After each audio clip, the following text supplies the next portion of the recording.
Welcome to the hottest movie review on the internet today, the A-List Review. I am your host, the Game Changer, Wes Troop, and it's time to go back to the theater. And this is one of my most anticipated films of the year. It's the latest film from Martin Scorsese, starring Leonardo DiCaprio, Robert De Niro, and Lily Gladstone. Definitely down for this one. My review of the 2023 drama, Killers of the Flower Moon, coming up now.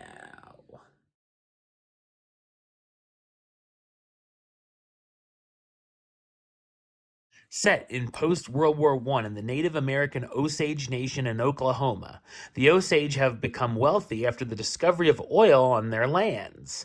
Laws, however, require their white guardians to manage their wealth. In 1918, Ernest Burkhart comes back from the war to stay with his uncle, William King Hale, a prominent businessman in town. Ernest becomes a chauffeur and meets Molly, an Osage woman with a wealthy family, and the two soon fall in love and marry. Meanwhile, many shady and unsolved murders of the Osage have been occurring by whites trying to exploit the Native Americans' new wealth. After quite some time, an FBI investigation finally begins. So what did I think of Killers of the Flower Moon? I thought it's an incredible crime drama epic film. It's based off of the 2017 book of the same name by David Grann. The film is directed by the legendary Martin Scorsese, best known for directing films such as Taxi Driver, Raging Bull, The King of Comedy, Goodfellas, Casino, The Departed, Shutter Island, The Wolf of Wall Street, and The Irishman. The film looks fantastic with a number of artistic shots and haunting images throughout. It can be shockingly violent and gory too, and there are at least two moments that made me jump out of my seat. There's a ton of suspense and tension-filled moments, as we never really know what could happen next. The story is intriguing, and I didn't know much about it going in, but it's an important tale to be told, and Scorsese does it in a respectable and honest fashion. The first half works as a mystery, as we believe we know what's going on, as it's all too suspicious, and answers are slowly revealed as it goes, and we see the betrayals of certain characters. We then get into the investigation, which I loved, as we see the pieces come together that we didn't see the first time through flashbacks, and see what consequences await those who were involved. It's filled with complex characters where one second we may feel for them and the next think they're despicable. De Niro's King has the Osage fooled, as he seems like he's their friend and puts on an act around town while he's very different behind the curtain. Lily Gladstone's Molly, on the other hand, is the heart and soul of the film, and we always care and even worry about her as she's lied to, and her health isn't the best as she's suffering from diabetes. There's so many meaty scenes here for the spectacular cast and stellar dialogue for them to work with as they light up the screen together. The ending is surprising and risky, which at first I wasn't sure about, but after thinking on it and seeing its final few minutes, I think it's great.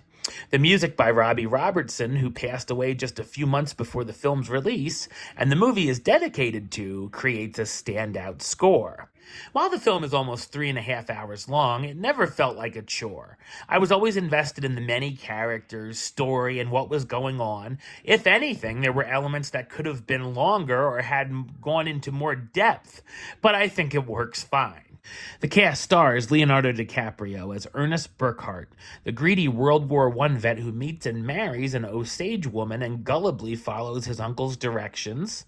Robert De Niro as William King Hale, the businessman conducting shady and evil deals. Lily Gladstone as Molly Burkhart, Ernest's Native American wife whose life is continuously changing from the murders. Jesse Plemons as Tom White, a BOI agent investigating the murders. And Brendan Fraser as W.S. Hamilton, a lawyer. There's no doubt in my mind that this film will be getting much love this award season.